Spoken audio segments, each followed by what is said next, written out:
Olá Brasil, olá mundo! Eu sou Pedro Paulo Reality, diretamente aqui dos estúdios da Demais TV em São Paulo, com o programa jornalístico Chutando o Balde. Programa que o senhor e a senhora já conhecem. Se não conhece, fique ligado, porque hoje tem as principais notícias do Brasil e do mundo de chutar o balde. Antes disso, eu vou falar só um negocinho. Você que fica roubando moto na Zona Leste, mais um bandido assassinado por um policial de folga em São Paulo, na Zona Leste, na Salim Faramaluf.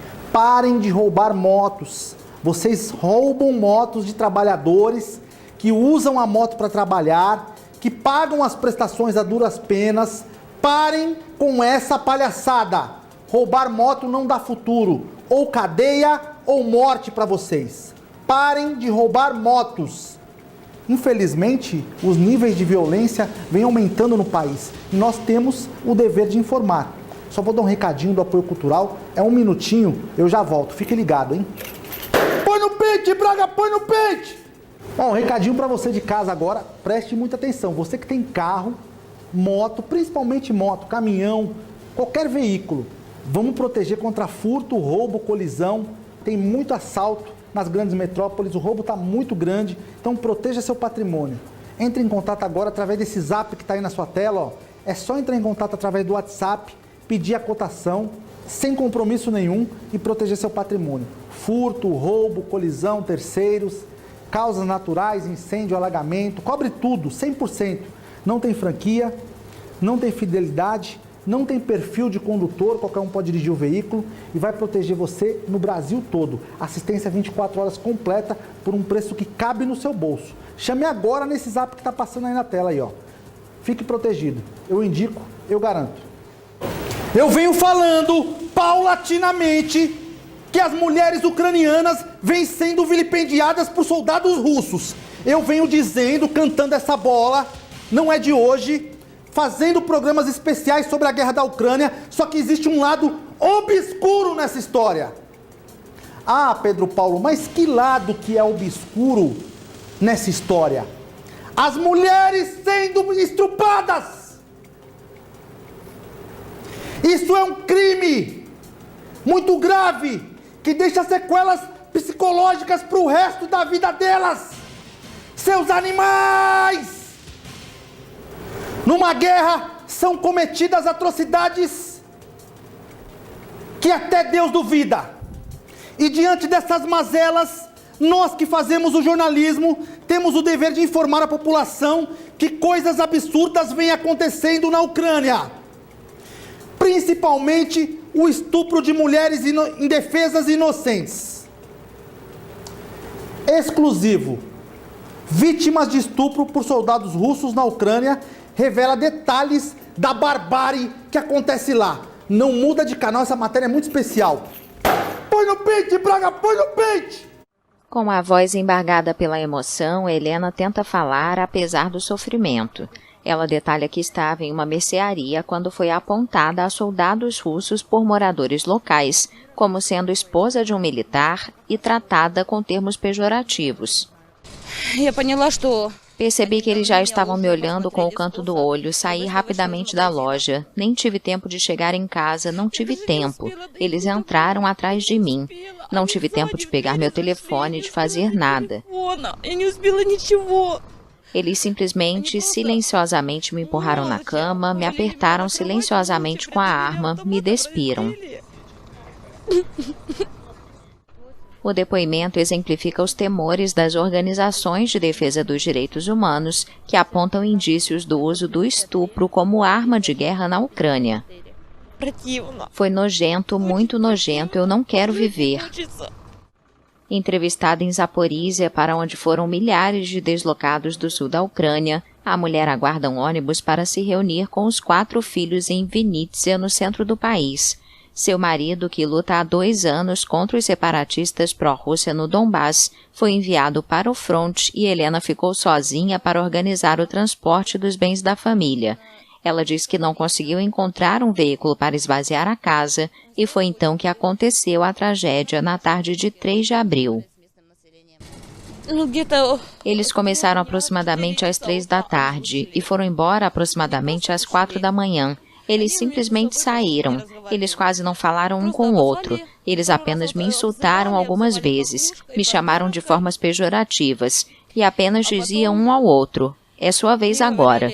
Então eles começaram a dizer: ok, bem, agora precisamos ir para o nosso turno, e foram embora. Helena, que é parteira, fez os primeiros socorros sozinha e diz que ainda não conversou com ninguém sobre o que aconteceu. Apesar de toda a tristeza e o trauma, ela se mostra confiante da vitória ucraniana na guerra e diz que vai ser vingada pelo que passou. Eu acredito que a Ucrânia estará de volta e nossas tropas vão se vingar deles. E eu vou mostrar os locais que me denunciaram, eu vou só apontar eles para o meu marido. A unidade ucraniana da ONG La Estrada, que defende os direitos das mulheres, recebeu até o momento em sua linha gratuita ligações sobre 7 casos de estupro de mulheres e crianças ucranianas por ocupantes russos. Mas acredita-se que os números vão aumentar depois que passar o choque das vítimas. A ONG defende a necessidade de reunir provas, mas admite a dificuldade de concretizar a medida em um país em guerra, onde há muitas áreas sem sinal de telefonia ou energia elétrica. Fora aquelas mulheres que preferem ficar caladas, que preferem ficar com a boca fechada por saber que num estado de guerra elas não têm como ter voz ativa. Por isso nós falamos aqui: Pedro Paulo, mas estupros acontecem no mundo todo. Sim, no mundo todo, principalmente aqui no Brasil. Existem covardes, canalhas, que cometem esses tipos de atrocidades toda hora. Mulheres são estupradas e vilipendiadas, cerceadas dos seus direitos e ficam traumatizadas pelo resto de suas vidas. Detalhe: a guerra na Ucrânia é uma guerra sórdida. Por que, Pedro Paulo, você diz isso? Porque a maioria das pessoas que são mortas, que são atacadas, são pobres civis inocentes. Eles começaram a atacar, já faz tempo, as áreas habitadas por civis. Deixaram o exército ucraniano de lado e preferem matar pessoas inocentes. Por isso hoje eu tô 1000 volts, falando das principais notícias do Brasil e do mundo. Por favor, não mude de canal, o programa hoje está pegando fogo, está bombando. Vou falar só das redes sociais, que é rapidinho, para o senhor e para a senhora me seguir aí, seguir o programa Chutando Balde. Olha aí, ó. Entre no Instagram, Facebook, siga, compartilhe, ou no canal do YouTube, King Reality Show, todas as nossas matérias especiais. É muito importante que o senhor assista, compartilhe, para ficar bem informado das mazelas e das coisas que acontecem na nossa sociedade e no mundo todo. E também, se você quiser gravar aqui nos estúdios da Demais TV em São Paulo, só entrar no site demaistv.com.br ou através do telefone que aparece na sua tela, procurar o Rodrigo Braga ou a Kika, profissionais capacitados para fazer o seu audiovisual. Vamos lá. Muita coisa acontece nesse país e no mundo afora. E nós, através dos veículos de comunicação, temos a obrigação de informá-lo. Mas eu assisto jornais e às vezes vejo muitas atrocidades. São as coisas que acontecem no mundo. Por isso precisamos de momentos bons, de oração a Jesus Cristo, nosso Senhor. Eu sempre falo aqui no programa, Deus Todo-Poderoso, porque é Ele que nos protege dessas coisas ruins. E o mal continua a caminhar sobre o mundo. Essa é a verdade. A guerra tem um poder devastador, principalmente no impacto sobre os alimentos. Então vamos pôr uma matéria especial agora. O senhor não mude de canal, fique assistindo, porque fala o impacto da guerra. Às vezes a pessoa, mas a guerra não é aqui, eu não estou nem aí. Não, pelo contrário, temos que nos preocupar, porque mexe com a nossa qualidade de vida. E muito forte isso. Temos que tomar cuidado, porque podemos ser impactados, já estamos sendo, mas podemos ser mais ainda. O impacto da guerra sobre os preços dos alimentos. Por Põe no pente, Braga, põe no pente! Preços recordes de alimentos devido à guerra na Ucrânia. A FAO, Organização da ONU para a Alimentação e Agricultura, alertou nesta sexta-feira que o conflito afeta seriamente o comércio de matérias-primas agrícolas como trigo, girassol e milho. Isso porque Rússia e Ucrânia são os principais exportadores mundiais dos produtos. O índice da FAO, que se baseia na variação mensal dos preços da cesta básica mundial, registrou um aumento de 12,6% em março em relação a fevereiro, quando já havia quebrado um recorde desde a criação do monitoramento em 1990. No caso dos cereais, houve aumento de mais de 17%. A Ucrânia é o quinto maior exportador mundial de trigo e, desde que o conflito começou em 24 de fevereiro, seus portos foram fechados para o transporte marítimo. Os preços do milho registraram um aumento mensal de 19,1%, atingindo um nível recorde, bem como os de cevada e sorgo. Enquanto isso, o preço dos óleos vegetais aumentou 23,2%. No caso do óleo de girassol, a Ucrânia é o maior exportador mundial. Devido à sua ausência nas prateleiras, os preços dos óleos de palma, soja e canola também aumentaram. A FAO indicou ainda que o conflito pode agravar mais a fome no Sahel e na África Ocidental, uma região fortemente dependente das importações de grãos russos e ucranianos. A instituição alertou que, se as medidas adequadas não forem tomadas, mais de 38 milhões de pessoas poderão ser afetadas por uma crise alimentar a partir de junho. Não podemos ter preços de alimentos caros. As pessoas passam fome.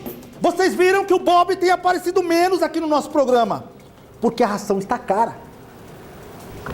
Os cachorrinhos também sofrem com o preço das rações. Olha só. É uma coisa séria. Todos acabam perdendo a qualidade de vida, que é já difícil em alguns países empobrecidos pela inflação, principalmente o Brasil, com a inflação com números absurdos, acabam sofrendo mais com os altíssimos preços dos alimentos. Aonde vamos parar? Precisamos de uma sanidade mental, estar embasados em conhecimentos espirituais para superar tantas coisas difíceis nesse país. Por isso hoje eu estou 1000 volts, falando das principais notícias do Brasil e do mundo. Não mude de canal. Este programa tem a responsabilidade de informar a população sobre coisas absurdas que acontecem todos os dias no mundo todo. Paulatinamente! E é assim que é. Vivemos em tempos difíceis, aonde a sobriedade, aonde a moral e os bons costumes têm perdido espaço para as canalices de pessoas terríveis, como esse Vladimir Putin, que faz uma guerra insana contra pessoas frágeis e pessoas idosas, crianças. Quantas crianças já foram mortas? Por isso a nossa revolta. De contrapartida, algumas pessoas usam o sangue. Olha que curiosidade, não muda de canal. Hoje o programa, como eu falei, está pegando fogo. Algumas pessoas usam o sangue, não derramam o sangue para tragédias. Artista pinta murais com sangue na Colômbia. Ele usa o sangue humano, as pessoas doam o sangue para ele, para pintar murais, fazer obras artísticas. É uma coisa um tanto diferente, um tanto bizarra, mas ele faz da sua criatividade uma coisa que chama atenção no mundo todo. Então é importante a gente ver essa matéria agora. Não muda de canal. Põe no pente, Braga, põe no pente! Essas pessoas doaram sangue em nome da arte. Na Colômbia, os centros médicos não aceitam a doação de quem tem tatuagens ou piercings. Por isso, eles deram o sangue ao artista urbano Julian Castillo, que pinta murais contra a violência. 7 jovens de Siloé, uma favela pobre e estigmatizada da cidade de Cali, se submeteram à agulha e à seringa. O sangue deles é misturado com pigmento de tatuagem, tinta e um acrílico que impede o líquido de apodrecer. O artista de 29 anos vai usar o material para pintar o rosto do rapper e ativista porto-riquenho Residente e a pomba da paz de Pablo Picasso. Usamos esse sangue para fazer arte e para pedir paz. Com um pincel e cerca de 200 milímetros do líquido, o artista quer prestar homenagem a esses ícones e, com sorte, o trabalho pode durar cerca de 3 anos na parede. O retratista estabeleceu um recorde do Guinness em 2018 ao desenhar um mural com 1.200 lápis. Nascido em Rondanilho, um município ao norte de Cali permeado pelo tráfico de drogas, Julián diz que seus amigos tatuados em Siloé viram a violência em primeira mão.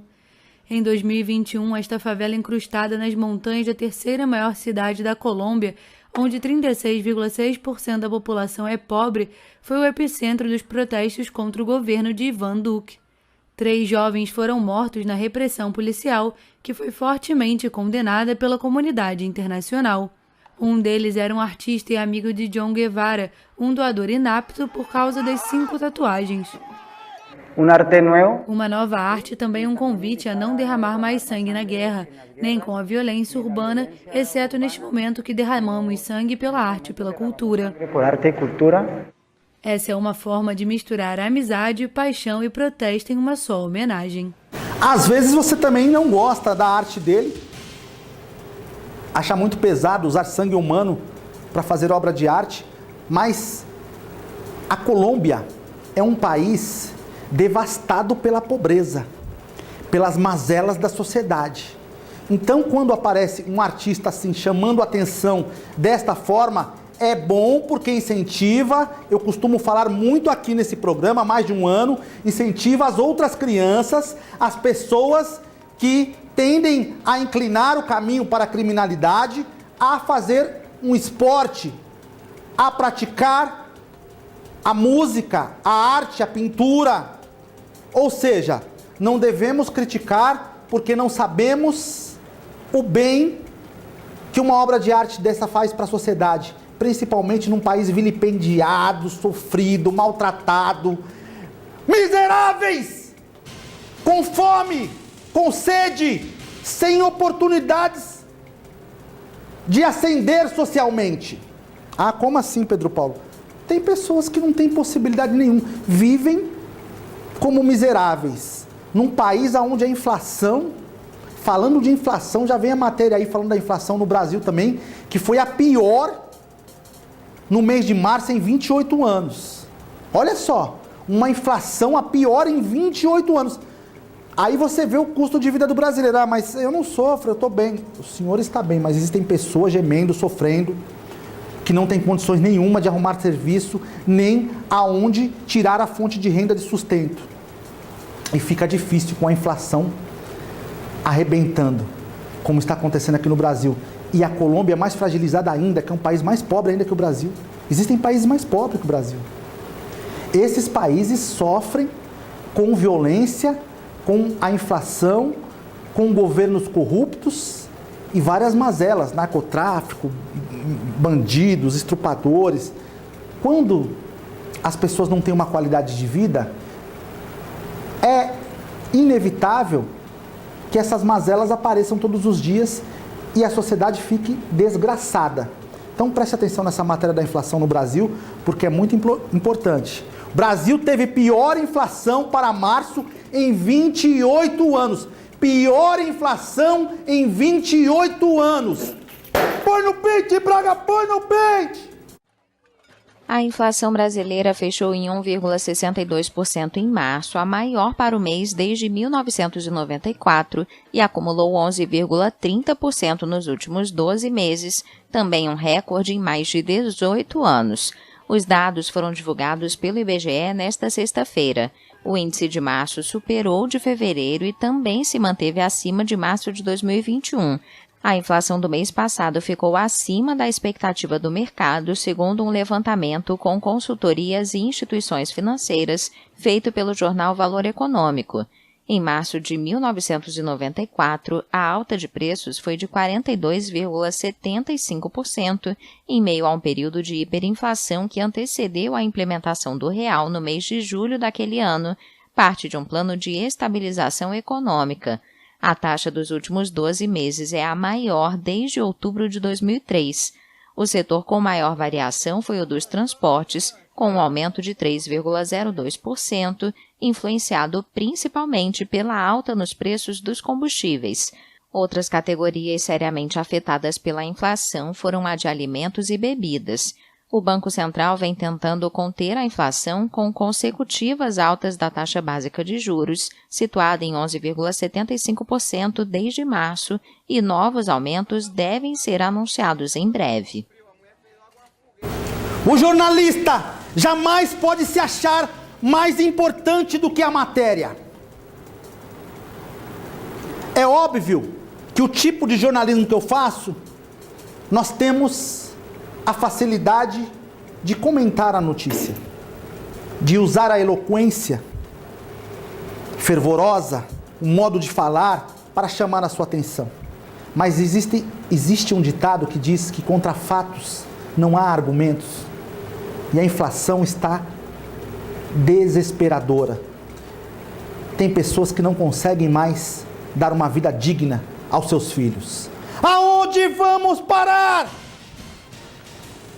Por isso eu falo que precisamos de parâmetros morais. Quando eu digo parâmetros morais, é para abrir os olhos de governantes, de pessoas que são abastadas e não fazem nada. São Paulo e Rio de Janeiro. Rio de Janeiro também, você que é do Rio, que me assiste em qualquer parte do Rio de Janeiro. Nós sabemos que tem pessoas da prateleira de cima, ou seja, milionários, abastados, que não fazem nada para ajudar ninguém. Mas tem aqueles que ajudam, aquela porcentagem de gente que tem um coração bom. Então você que tem dinheiro, que tem muito dinheiro, esse recado é para você. Por gentileza, continue ajudando as pessoas pobres do Rio de Janeiro, de São Paulo, desse país inteiro, porque muita gente está gemendo e não tem como melhorar de vida.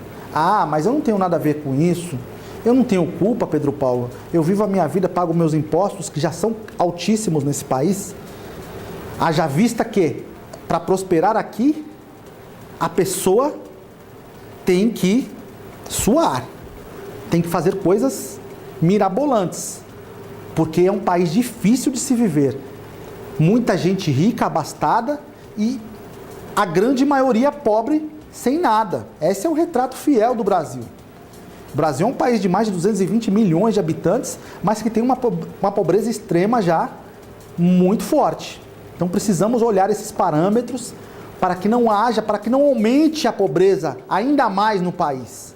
Porque se isso acontecer, aumenta os níveis de violência, aumenta também a criminalidade, violência doméstica, criminalidade, violência urbana, violência contra animais principalmente. Eu vejo vídeos de animais sendo abandonados e antes de serem abandonados, são espancados, para você ver aonde chega o nível das pessoas de raiva, de fúria e de loucura.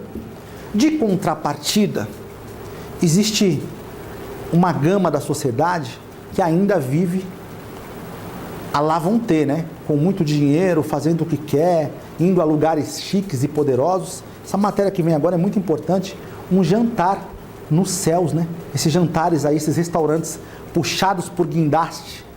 Olha só que essa é uma equipe aí, foto de uma equipe que faz esses jantares.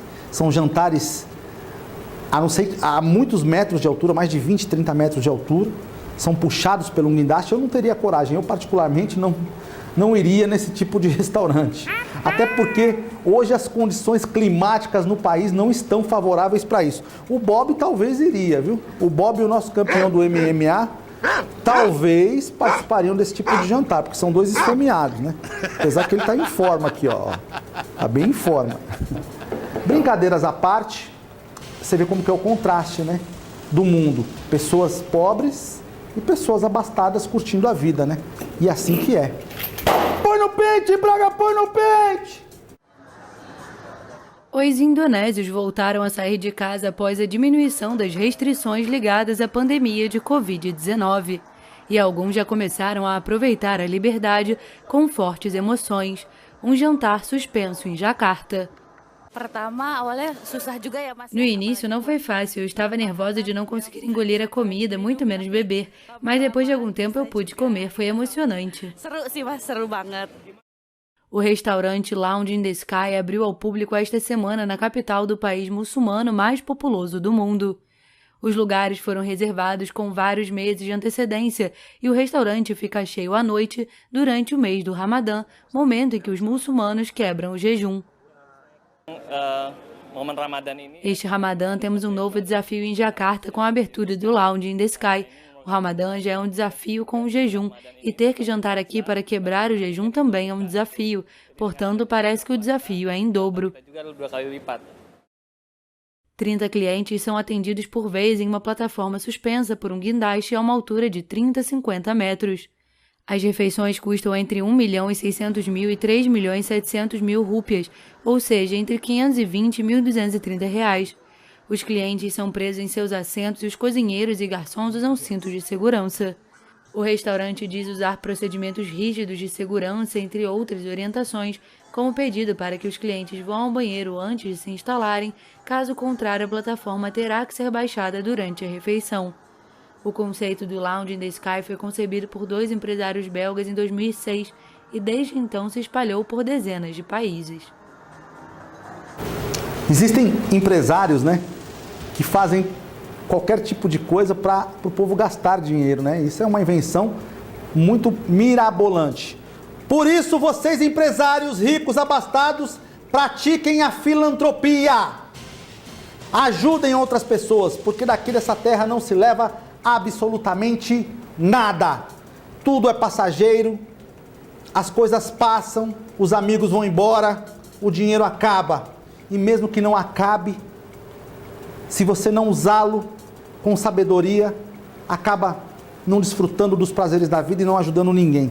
E o mais importante é que pessoas sejam ajudadas, que pessoas sejam, não aqueles que não querem fazer nada, que só ficam melindrosos, chorando, falando dos outros e pedindo ajuda desnecessária. Tem saúde, coragem para trabalhar. Mas aqueles indefesos, órfãos, idosos, pessoas com deficiência física, que precisam da sua ajuda. Queria agradecer a audiência do senhor. Muito obrigado. Deus abençoe. Fiquem com Deus.